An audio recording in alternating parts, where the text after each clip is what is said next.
दिल्ली कांग्रेस सूत्रों से इस वक्त की बड़ी खबर। सोमवार से कांग्रेस कर सकती है बाड़ेबंदी। 4 राज्यों के कांग्रेस कैंडिडेट की बाड़ेबंदी होगी। राजस्थान और छत्तीसगढ़ में बाड़ेबंदी की तैयारियां कर ली गई है। उदयपुर, सवाई माधोपुर, जोधपुर में ये तैयारियां चल रही हैं। तो जो 4 राज्यों में चुनाव हुए हैं उन तमाम कैंडिडेट्स की बाड़ेबंदी की खबर मिल रही है दिल्ली से। कांग्रेस के सूत्रों से मिली जानकारी के मुताबिक अब राजस्थान और छत्तीसगढ़ में 4 राज्यों के उम्मीदवारों की बाड़ेबंदी होगी। और राजीव तिवारी हमारे साथ दिल्ली संवाददाता जुड़ गए। राजीव, एक बार फिर से बाड़ेबंदी की खबरें सामने आने लगी हैं और राजस्थान इसमें एक बार फिर से जो है वो बाड़ेबंदी के लिए तैयार है। क्या कुछ जानकारी कांग्रेस से, कितने लोग राजस्थान पहुंच सकते हैं, कितने लोगों को छत्तीसगढ़ में बाड़े में बंद किया जा सकता है? बिल्कुल, अगर देखा जाए तो यहाँ पे जो कांग्रेस के जो बड़े नेता हैं उनके तरफ से जो बताया गया है, जानकारी जो मिल रही है, बताया जा रहा है कि जो 4 राज्य हैं, चुनावी राज्य हैं, उत्तराखंड, गोवा, मणिपुर, पंजाब, यहाँ के जो कांग्रेस कैंडिडेट हैं उनकी बाड़ेबंदी की जा सकती है। क्योंकि पिछले समय में जो चुनाव के समय में जो घटनाक्रम घटी मणिपुर, गोवा में, उसको देखते हुए, सभी संभावनाओं को देखते हुए कांग्रेस आलाकमान ने यह रणनीति तैयार किया है कि इस बार कहीं पे कोई लापरवाही न हो, जिससे जो है कांग्रेस के जो विधायकों को दूसरे दल के नेता उसको तोड़ सके। क्योंकि खबर अभी आ रही है कि गोवा के कुछ ऐसे सरकार में जो मंत्री और मुख्यमंत्री है गोवा के, वो कांग्रेस विधायकों के संपर्क में है। इसको लेकर के कांग्रेस के जो रणनीतिकार हैं वो बहुत ज्यादा एक्टिव हो गए हैं। सूत्रों से जो खबर मिली, बताया जा रहा है कि जल्द ही जो है राजस्थान के जोधपुर, सवाई माधोपुर और उदयपुर में जो है कांग्रेस के कैंडिडेट की बाड़ेबंदी की जा सकती है। उत्तराखंड से जो नतीजों की संभावना जताई जा रही है उसको देखते हुए उत्तराखंड के जो कांग्रेस कैंडिडेट है उनको राजस्थान भेजा जा सकता है। कुछ कैंडिडेटों को छत्तीसगढ़ के जगदलपुर में भी भेजा जा सकता है, लेकिन सबसे सुरक्षित जगह अगर कहीं है तो राजस्थान है। और इसको लेकर कांग्रेस के रणनीतिकार चाहते हैं कि जो कांग्रेस के कैंडिडेट हैं उनको राजस्थान में उनकी बाड़ेबंदी की जाए और जिससे कि दूसरे दल के नेता उनको तोड़ न सके। जी बिल्कुल राजीव, जैसा कि आपने बताया कि इसकी पहली पसंद राजस्थान है, तो राजस्थान में अब तक जितनी बाड़ेबंदियां हुई हैं वो सफल रही हैं। शायद यही वजह है कि राजस्थान को प्राथमिकता दी जा रही है। बिल्कुल, अगर देखा जाए तो राजस्थान में कांग्रेस की सरकार है और मुख्यमंत्री अशोक गहलोत जी गांधी परिवार के सबसे विश्वसनीय आदमी में से एक हैं और आज के डेट में कांग्रेस के कुशल रणनीतिकार हैं। पिछले दिनों जब वो दिल्ली दौरे पे आए थे तो उस दौरान जब राहुल गांधी से उनकी मुलाकात हुई, उस दौरान छत्तीसगढ़ के भी मुख्यमंत्री वहां पे थे। वहीं पे एक रोड मैप तैयार कर लिया गया और मुख्यमंत्री ने निकलने के बाद यही बयान दिया था कि हम लोग चुनावी मौसम था, 5 राज्यों में चुनाव का दौर चल रहा था तो उसमें व्यस्त है। अब आगे हम लोगों को क्या कुछ करना है उसकी रणनीति हम लोगों ने चर्चा किया है। तो उसी समय इस बात की संकेत मिल रही थी कि कांग्रेस जो है अपने कैंडिडेट को लेकर बाड़ेबंदी कर सकती है, क्योंकि लगातार दूसरे राज्यों में जिस तरह की घटनाक्रम देखने को मिली है उसको लेकर कांग्रेस के रणनीतिकार एक्टिव है और ये वजह है राजस्थान में बाड़ेबंदी की बात सामने आ रही है। जल्द ही जो सूचना मिल रही है, सूत्रों के हवाले से जो खबर मिल रही है, बताया जा रहा है कि सोमवार से जो है बाड़ेबंदी की जा सकती है राजस्थान में। 10 तारीख को नतीजे आने हैं, उसके पहले कांग्रेस अपने कैंडिडेट को चाहती है सुरक्षित स्थान पर पहुंचा दिया जाए। जी राजीव, जानकारी के लिए आपका धन्यवाद।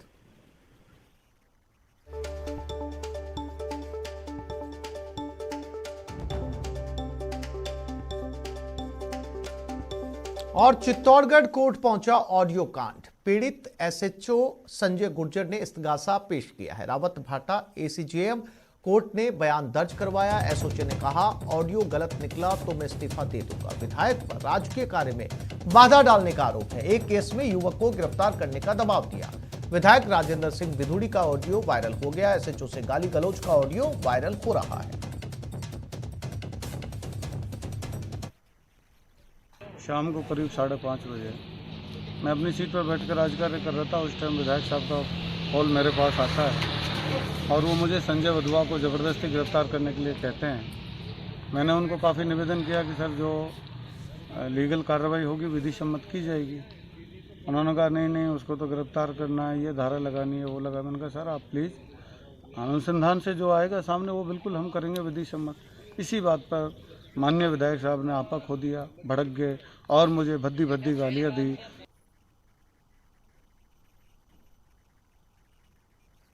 और इसी खबर पर ज्यादा जानकारी के लिए बात करते हैं हमारे संवाददाता विष्णु शर्मा के साथ। विष्णु, चूंकि एसएचओ की तरफ से बयान जो है वो बार बार सामने आ रहे हैं। एसएचओ अपने ऑडियो को लेकर भी सफाई दे रहे हैं, ये भी बता रहे हैं कि क्या कुछ राजेंद्र सिंह बिदुड़ी ने उन्हें फोन पर कहा है, ऑडियो भी उन्होंने रिकॉर्ड कर लिया।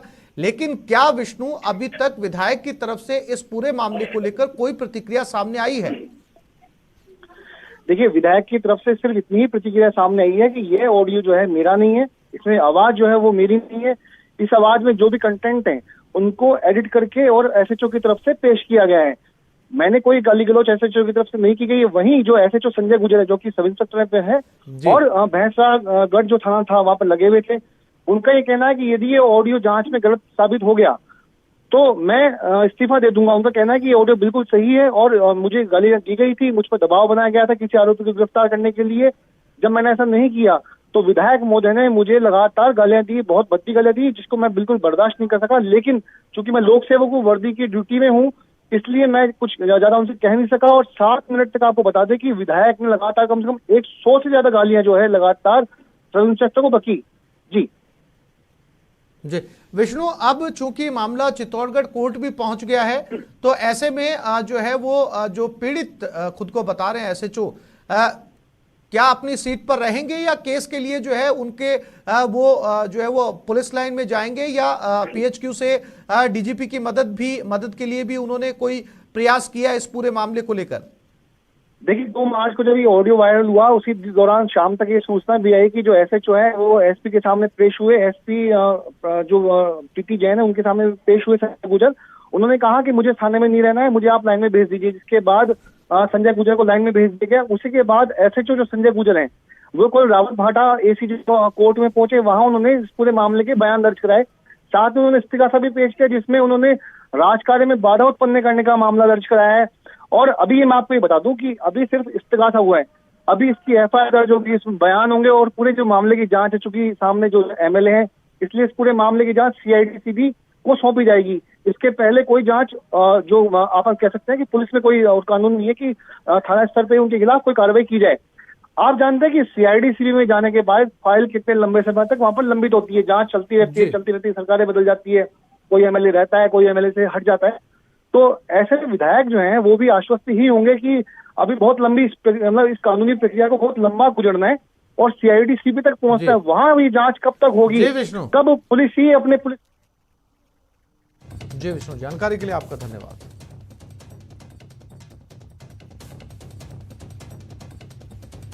एक और छोटे से ब्रेक के लिए रुक रहे हैं, जल्द लौटेंगे।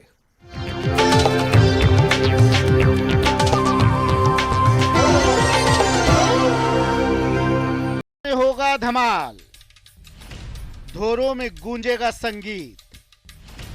10 साल बाद थार महोत्सव। बाड़मेर जिले में साल 1986 को थार महोत्सव का आगाज किया गया था।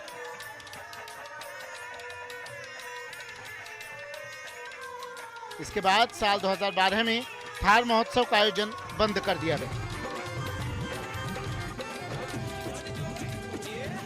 प्रशासन ने बजट नहीं होने से हाथ ऊंचे कर दिए और इसके बाद किसी ने पैरवी ही नहीं की। नतीजा ये हुआ कि पिछले 10 सालों से थार महोत्सव बंद है।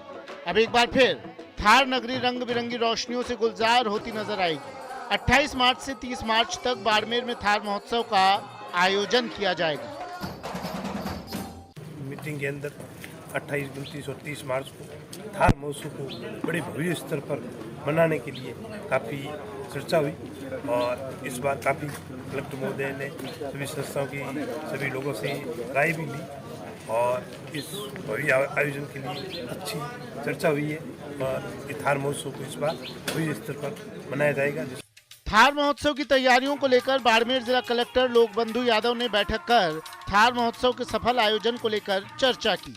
नगर परिषद सभापति दिलीप माली और साहित्यकार डॉक्टर बंशीधर तांतेड़ के मुताबिक 10 साल बाद फिर से थार महोत्सव का आगाज 28 मार्च से किया जाएगा। इस बार एक शानदार पहल करते हुए 2013 से जो थार महोत्सव बंद था उसे आज चालू करने का एक शानदार निर्णय किया गया है। आज पूरे जिले के लोग यहाँ शामिल थे और सभी लोगों ने 3 दिवसीय प्रोग्राम को तय किया है और मेरा मानना है कि ये हमारा थार महोत्सव और उसके साथ में राजस्थान दिवस जिला प्रशासन की ओर से और बाकी सभी लोग Sujata Mixer Grinder.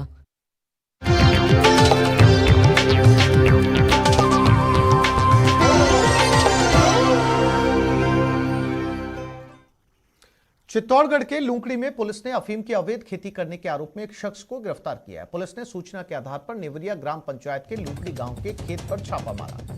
वहां सरसों की फसल के बीच अफीम की खेती देखी तो खेत मालिक से लाइसेंस के बारे में पूछा, लेकिन जब आरोपी के पास अफीम की खेती करने का लाइसेंस नहीं मिला तो अवैध रूप से अफीम की खेती करने के आरोप में खेत मालिक रामलाल को गिरफ्तार कर लिया गया। इसके साथ ही पुलिस टीम ने अफीम के सभी पौधे उखाड़ दिए, जिसकी वजह से 104 किलोग्राम जिनका वजन 104 किलोग्राम पाया गया। पुलिस ने आरोपी के खिलाफ एनडीपीएस एक्ट के तहत मामला दर्ज कर लिया है।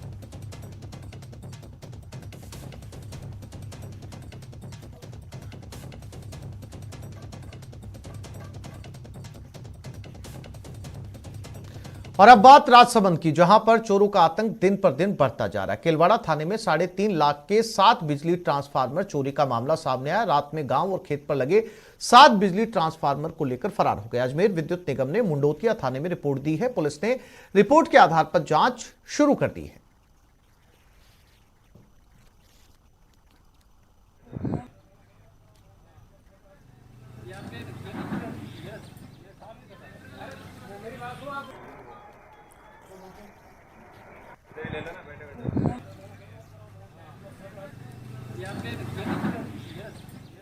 कोटा पुलिस ने एटीएम से 11 लाख रुपए चुराने वाले अंतर्राष्ट्रीय गैंग के मास्टरमाइंड को गिरफ्तार करने में सफलता हासिल की। जानकारी के मुताबिक आरोपी गुरु गगन सिंह भटिंडा पंजाब का निवासी है। आरोपी पिछले 5 सालों से फरार चल रहा था। आरोपी टॉप 10 बदमाशों में शामिल है। पुलिस ने आरोपी को हरियाणा के सिरसा से गिरफ्तार करने में सफलता हासिल की। फिलहाल महावीर नगर थाना पुलिस मामले की जांच में जुटी है।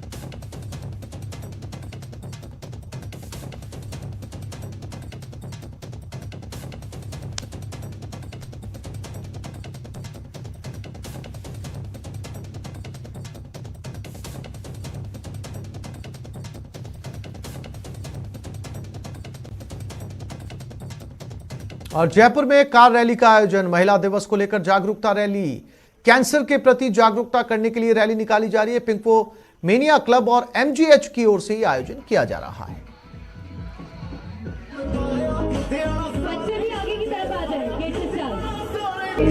महिला दिवस एक उत्साह के रूप में महिलाएं आप देख रहे हैं कि मना रहे हैं किस तरीके से बड़े जोश में महिलाएं डेकोरेट एक परी लग रही हैं, गुड़िया जैसे बच्चे बर्थडे पे अपने आप को सजा कर रखते हैं। इस तरीके से महिलाओं में एक उत्साह का माहौल है। पूरे राजस्थान को ही नहीं पूरे देश प्रदेश में आज का दिन बहुत ही शुभ है। मैं सभी को राजस्थान महिला और सभी महिलाओं को पूरे प्रदेश और देश की महिलाओं को अंतर्राष्ट्रीय महिला दिवस की बहुत बहुत शुभकामनाएं देती हूँ। सदा महिलाएं प्रसन्न रहें, खुश रहें और हर क्षेत्र में आगे रहें, ऐसी मैं कामना करती हूँ।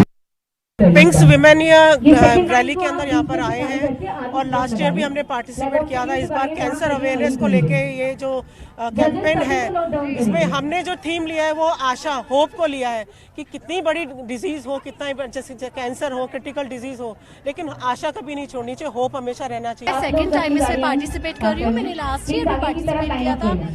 कैंसर अवेयरनेस पे थीम है, मेरे को बहुत अच्छा लगा। जो लेडीज घबराती है कैंसर को लेकर के, तो एक अवेयरनेस इससे हम लोग लेकर के आए। कैंसर पेशेंट के लिए बहुत जरूरी है एक अवेयरनेस, एक काउंसलिंग, प्रॉपर घर वाले उनको समझे। मैं एक साइकोलॉजिस्ट हूँ, हमने बहुत से पेशेंट ऐसे डील किए हैं क्योंकि उनकी हिम्मत हार जाते हैं, तो हमें उन्हें हिम्मत दिलाने की बहुत जरूरत है। तो फैमिली सपोर्ट और हम सब लोगों का सपोर्ट बहुत जरूरी है। और लास्ट ईयर भी हमने पार्टिसिपेट किया था। इस बार कैंसर अवेयरनेस को लेके ये जो कैंपेन है, इसमें हमने जो थीम लिया है वो आशा, होप को लिया है। कैंसर अवेयरनेस पे थीम है, मेरे को बहुत अच्छा लगा। जो लेडीज घबराती है कैंसर को लेकर के, तो एक अवेयरनेस इससे हम लोग लेकर के आए। कैंसर पेशेंट के लिए बहुत जरूरी है एक अवेयरनेस, एक काउंसलिंग, प्रॉपर घर वाले उनको समझे। मैं एक साइकोलॉजिस्ट हूँ, हमने बहुत से पेशेंट ऐसे डील किए हैं क्योंकि उनकी हिम्मत हार जाते हैं, तो हमें उन्हें हिम्मत दिलाने की बहुत जरूरत है। इस रैली में फर्स्ट टाइम आई हूँ और मुझे बहुत अच्छा लग रहा है कि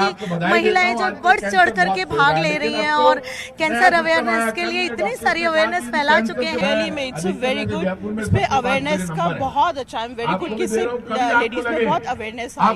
this time it's a very very good cause, you know. हम लोग भी यही कह रहे थे कि भी हमको भी मेमोग्राफी करवानी चाहिए। वुमेन्स को 35 के बाद हमेशा ब्रेस्ट कैंसर की जांच करवाते हैं।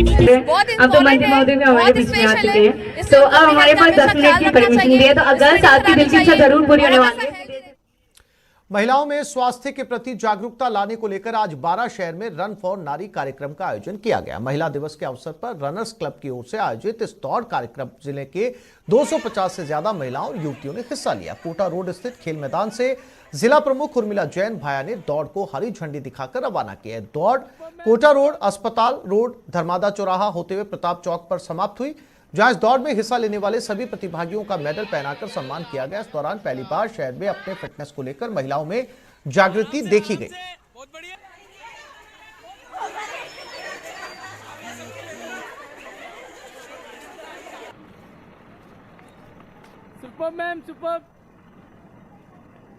स्वास्थ्य के प्रति दौड़ लगाना बहुत ज़रूरी है। इससे पूरा हेल्थ फिट रहता है और कोई भी तरह की बीमारी नहीं आती है। तो सभी महिलाओं ने मिलकर वुमेंस डे पे आज ये प्रोग्राम रखा है और सबने बखूबी से अपनी भूमिका निभाई है। ये बहुत अच्छी पहल है। महिला दिवस के उपलक्ष्य में रन फॉर नारी का आयोजन किया गया, जिसमें पहली बार 12 शहर की 268 महिलाओं ने भाग लिया, जो एक अपने आप में बहुत बड़ा कीर्तिमान है। और इतनी महिलाओं ने सवेरे आके अपने स्वास्थ्य के लिए सवेरे उठ के आए और रनिंग किया। तो ये पूरी नारी। बीकानेर में हर साल आयोजित होने वाले इंटरनेशनल कैमल फेस्टिवल का शुभारंभ आज हेरिटेज वॉक के साथ हुआ। लक्ष्मीनाथ मंदिर परिसर से संभागीय आयुक्त नीरज के पवन ने हेरिटेज वॉक को हरी झंडी दिखाकर रवाना किया। इस वॉक में लोक कलाकारों के गैर नृत्य और मशक वादन की प्रस्तुति के साथ सजे धजे ऊंट विशेष आकर्षण का केंद्र रहे। लक्ष्मीनाथ मंदिर से शुरू हुआ हेरिटेज वॉक बड़ा बाजार मावापट्टी होते हुए रामपुरिया हवेली तक पहुंचा, जिसमें कलेक्टर भगवती प्रसाद कलाल, आईजी ओम प्रकाश, एसपी योगेश यादव सहित कई अधिकारी मौजूद रहे।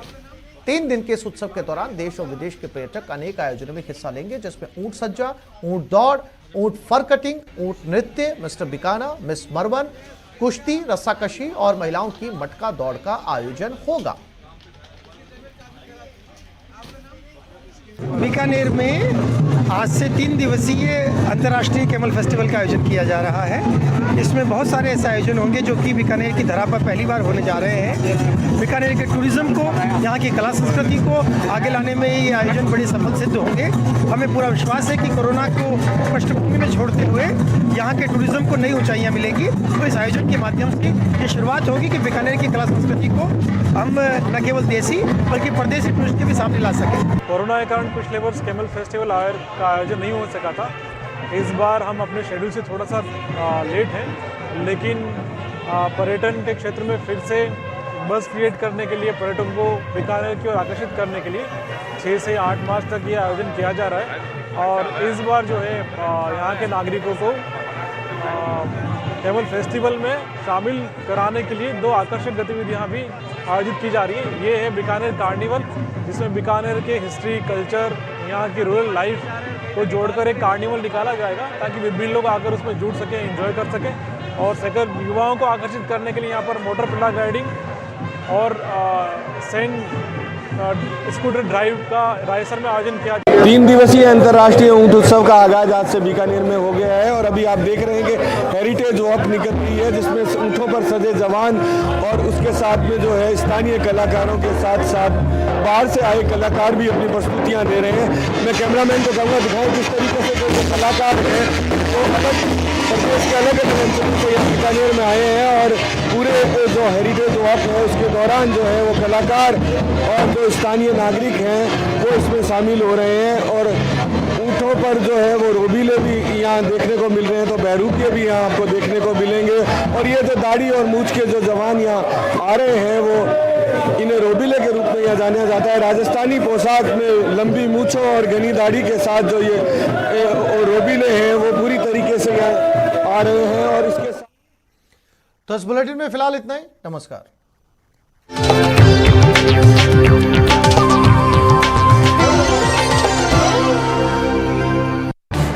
इस न्यूज हेडलाइंस के प्रायोजक पेट सफा आयुर्वेदिक